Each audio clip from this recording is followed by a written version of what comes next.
Hi everyone, Petrik here. Today's video will be SFF Spotlight episode number 111, so 111.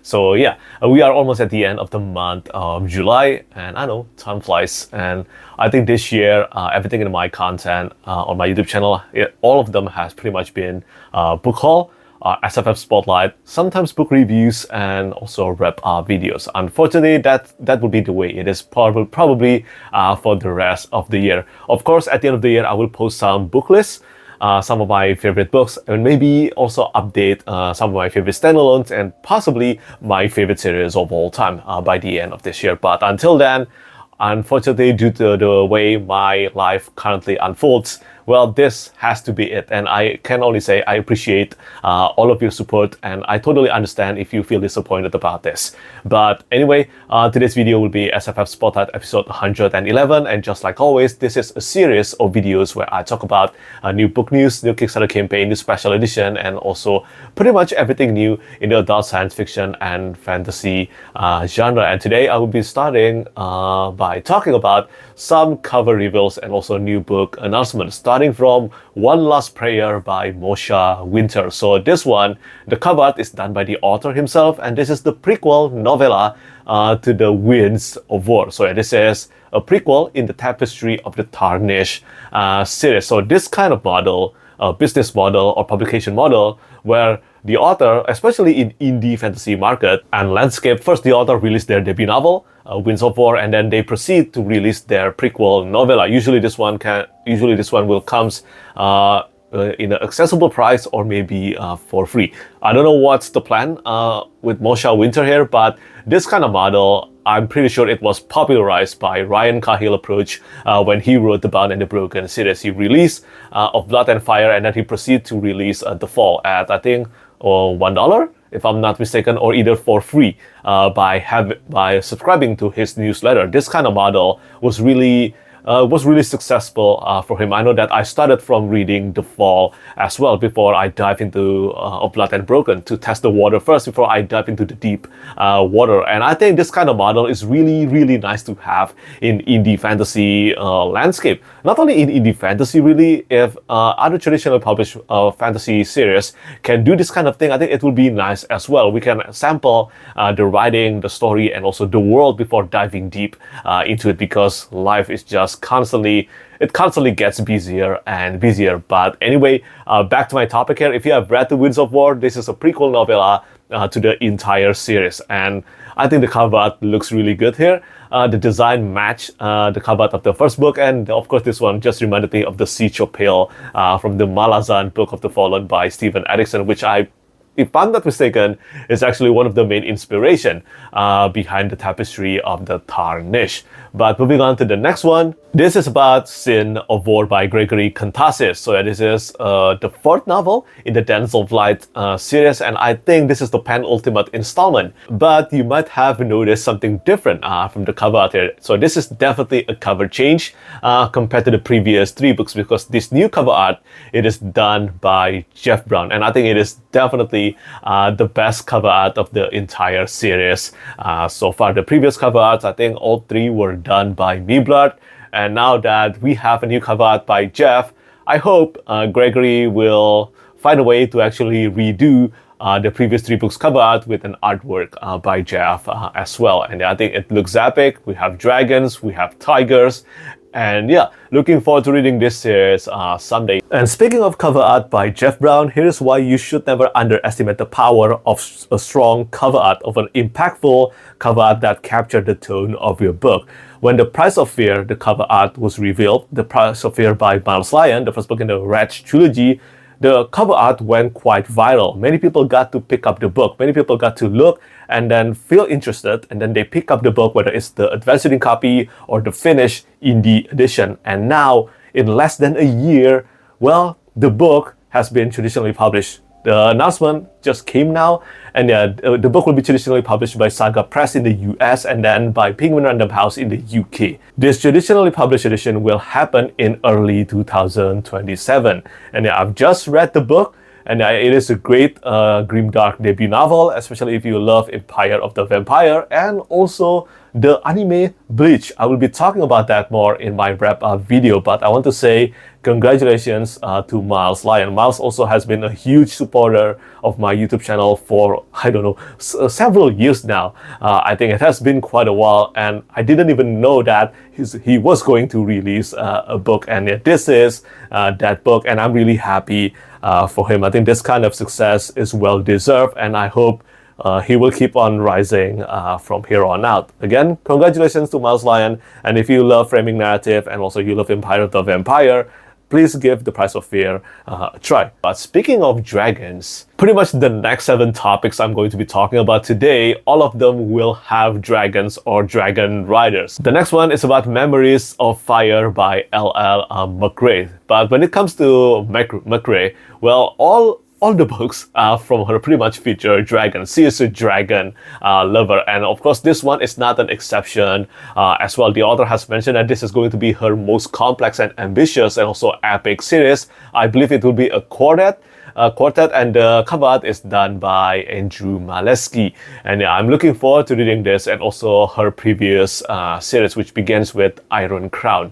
And moving on after that, again still on the topic of dragon and dragon riders, this is about Threshing Day by Rebecca Yarros. This one comes out in September, and this is a collection of short stories in the Empyrean series by Rebecca Yarros, of course, which began with the immensely popular, which is an understatement, The Fourth Wing. And yeah, this is a collection of short stories, so this is not the next main installment in the series, but of course I know there are many fans of the series, so I'm sure that this will be a great news anyway. But when it comes to the topic of dragons, and of course because I just talked about Ryan's books, of course I have to spotlight of Darkness and Light, the Broken Binding Publishing edition. So this one is the trade edition, and just like of Blood and Fire, it comes with six edition: the standard, the North American, the Waterstone, the Inkstone, the Topping, and also the Endless edition. I'm just going to put them all here, and yeah, I got a chance to actually work on most of the edges and also board of this edition, and also the interior artwork. So yeah, this is one of the reasons why I've been incredibly busy yeah, working on Ryan's books and also many Broken Binding books. Not all of them, but so many of them. But yeah, this one comes out really soon as well. And yeah, I think my favorite of the 6 editions is probably either when it comes to color, it's probably Inkstone edition or probably the Endless edition. Of course, I'm looking forward to the Endless edition the most because it comes with full color interior artwork. But speaking of the cover art and also the edges, I think the most beautiful one is the Inkstone edition this time. In my opinion, anyway, the purple really shines nicely here.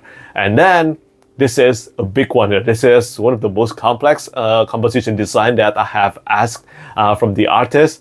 And this is for Once There Were Heroes by Philip C. Quaintrell, the first book in the Time of Dragon series. And this is the Broken Binding Publishing edition. So this is again a trade edition which comes out in February 2027. The cover art is done by Nelson Ivan Derlis. When I first saw this dragon artwork, not this cover art, but this dragon artwork from Nelson, I knew that I have to hire him on a Dragon Rider epic fantasy, and I got the chance to do that on Once There Were Heroes. And of course I plan to keep commissioning Nelson for the rest of the series as well. And as you can see from the overall cover art here, this is very complex to put and fit everything into the front cover alone. Proved to be a huge challenge, but I think we managed to do it.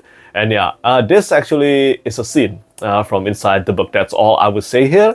And yeah, if you haven't read the series, as you can tell from this cover art, it is epic. The battle in this series is epic, and I'm looking forward to reading the second book as soon as possible. And now we move on to the topic of special editions. For the next one, it's about the Passing of the Dragon and Other Stories by Candy. The Broken Binding edition. I got to work with Patsy Lascano on the cover of this one. Again, I talked with Candy about this. I talk about my idea, what I wanted to do, what I wanted to achieve with the Passing of the Dragon and Other Stories, and he was really thrilled. He gave a few input, something for us to remember, such as the dragon must not be fully clear that it is an Asian or a Western dragon. So I'm thinking maybe it can be a dragon in the middle of forming into becoming a dragon. And yeah, I think it turns out really nice. And I know Patsy, the cover artist, really love working on this as well. And moving on to the next one, this is for the cover art of Ruin and Wrath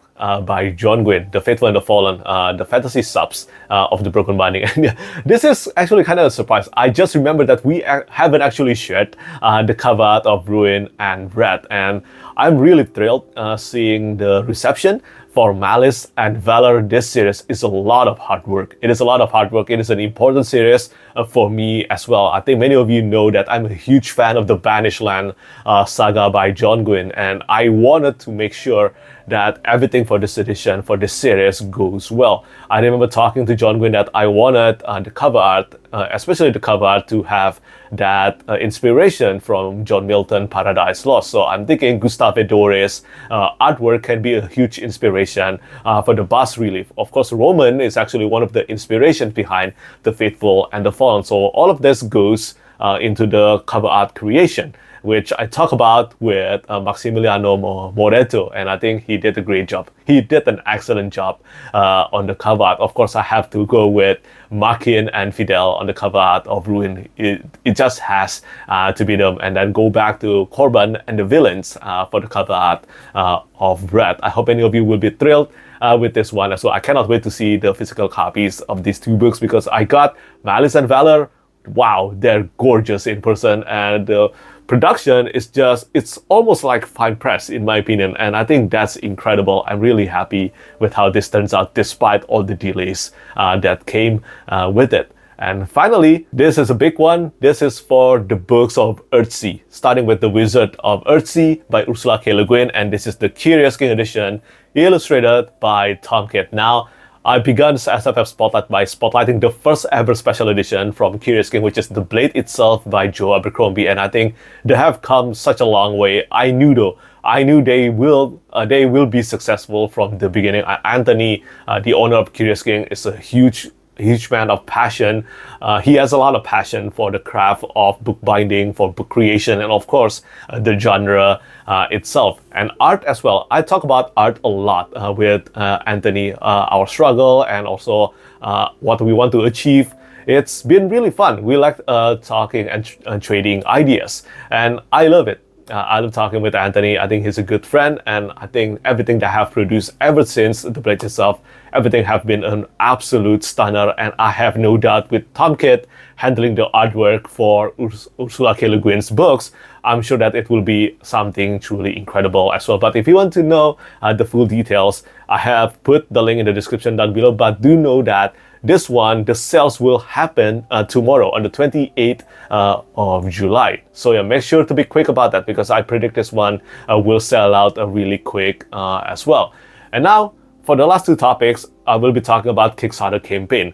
The first one is something amazing from Wraithmarked. This is for the Odyssey by Homer, illustrated by Eleanor Pitera, and yeah, they couldn't have picked a better artist. I think Eleanor did an outstanding job on the illustration for this one. The end papers, the cover art, everything looks stunning, and this is very timely because I think many of us, myself included, just finished watching the Odyssey, directed by Christopher Nolan. Incredible movie, by the way. Love the movie. I watched the previous, the classic Odyssey movie as well. When I was in middle school, I remember being amazed by it, even though I was forced to actually watch that. But I remember being amazed by the story, and I think watching Christopher Nolan's adaptation of the story, it reminded me again why this is such a timeless, story in our history.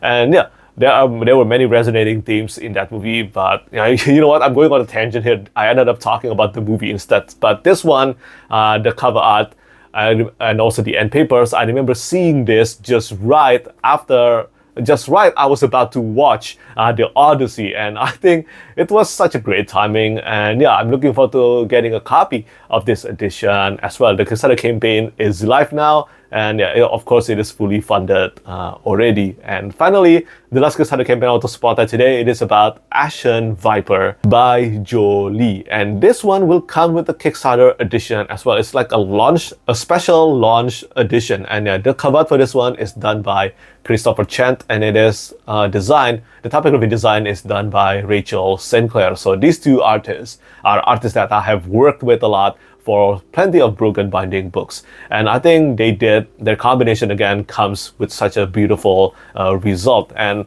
the author, Joe Lee, actually said that the main character is pretty much Anomander Rake from the Malazan Book of the Fallen meets Son Goku from Dragon Ball. I don't need to hear anything else. I will be reading this book, absolutely. I mean, what a combination of a character here.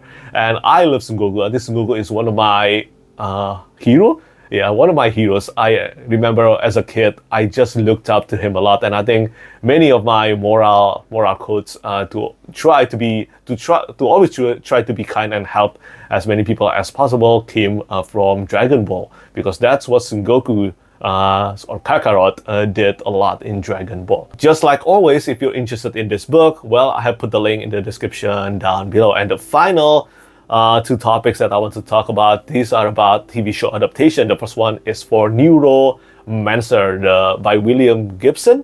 And yeah, the teaser from Apple TV is out now, and yeah, it's promising. But this is Apple TV. I'm not surprised by this. Apple TV has pretty much set a really good track record from you, especially when it comes to science fiction show, and I think this will be another great one. And I haven't read Neuromancer yet, but I do like cyberpunk, especially in anime and video games, so I think I will end up enjoying this one as well. And then finally, we also have news about Rings of Power Season 3.